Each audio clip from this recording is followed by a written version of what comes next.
Yo me crié en el barrio San Cayetano, en la avenida 24, que en ese momento todavía no era calle, estaba de zacate, cubierto, al costado norte de lo que se llamó el estadio de béisbol Antonio Escarrero. De manera que me crié en un ambiente muy libre. ¿Se acuerda? Yo le decía que uno se sentía un poco rural. Y fue una infancia muy llena de aventura infantil por la libertad que se tenía entonces.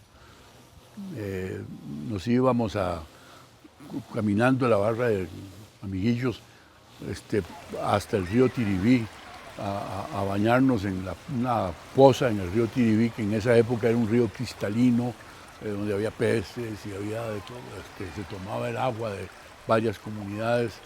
Y ahí aprendíamos, y entonces era una aventura. Cada día de la poza era una aventura. Pero fue una infancia muy llena de deporte y de ejercicio y de vida sana.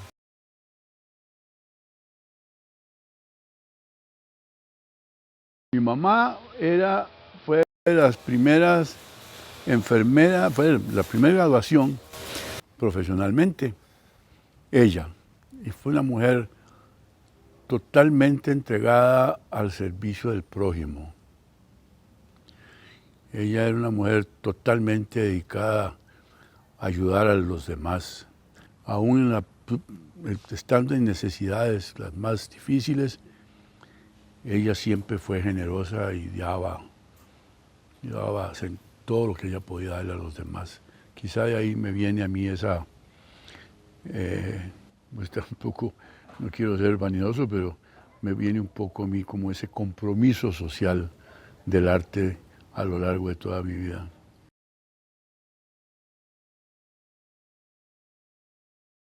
Situaciones difíciles, no pude seguir estudiando medicina, a pesar de que era buen estudiante. Y el teatro entonces tomó el lugar de la medicina. Que el teatro tenía que buscar las maneras de llegar a la gente, al pueblo, ¿verdad? Había que popularizar el teatro, porque el teatro en todo el mundo era un asunto de élites sociales y económicas. Es muy difícil que un hombre que ha estado trabajando como carpintero o como albañil toda una semana, o como obrero o como operador en una máquina, en una fábrica, o como costurera toda la semana en una maquiladora, o lo que ustedes quieran, tenga el sábado la energía, la disposición o lo que sea para ir al teatro. Y menos para ver un drama denso, fuerte, ¿verdad? Entonces, y además, el público que había que tener para el teatro eran los estudiantes y los jóvenes, porque había que ir formándolos desde que estuvieran niños y jóvenes. Y todo aquello se me metió muy con mi origen y con mi manera de ver el mundo y de ver esa realidad social que efectivamente era así. Intentar hacer cine en que este país era imposible. ¿A quién se le iba a ocurrir hacer cine en este país? A nadie. Entonces fue un proceso muy largo de que el cine y el teatro sean vehículos para mejorar en el espectador su capacidad para tener un pensamiento más crítico, para ver más las realidades en las que vive, entender los problemas de los demás, ser más solidario. Hizo una vaina que se llamó el Departamento de Cine, con un lema, creo que era dar voz a los sin voz. Y si no es exactamente así, pues hay una palabra más, pero era dar voz a los sin voz.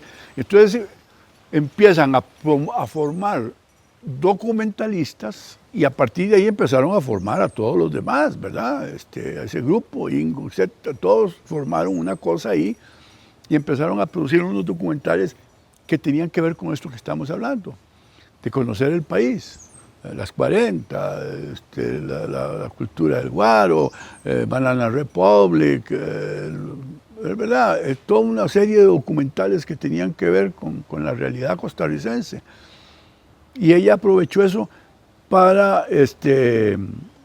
para que Canal 7 los proyectara, con lo cual le llegaban a todo el país.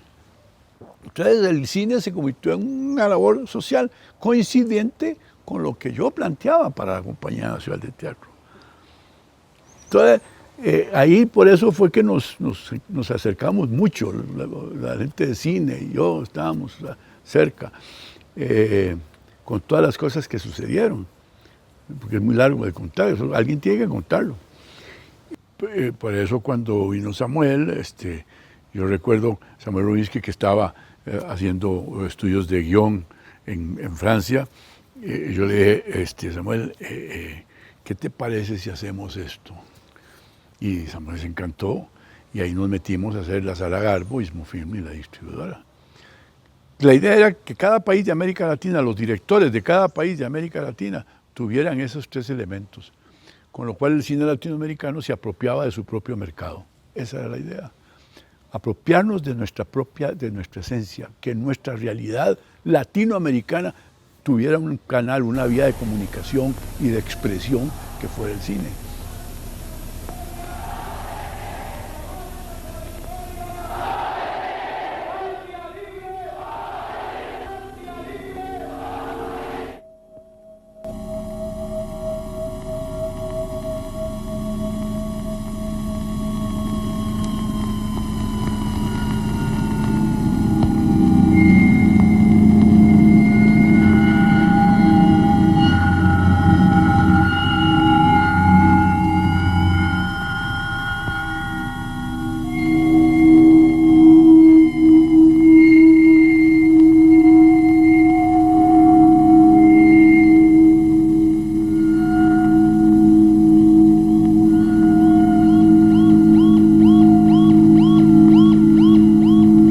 Y ahí fue donde aprendimos a hacer películas. Todo este proceso nos enseñó a hacer películas.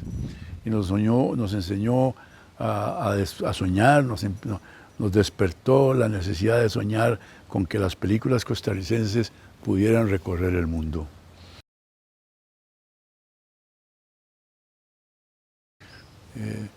Acordarse que lo más importante que existe en una sociedad es la solidaridad entre todos, porque es entre todos que se construye la historia, se construye la vida, se defiende la vida, el amor hacia los demás, fundamental.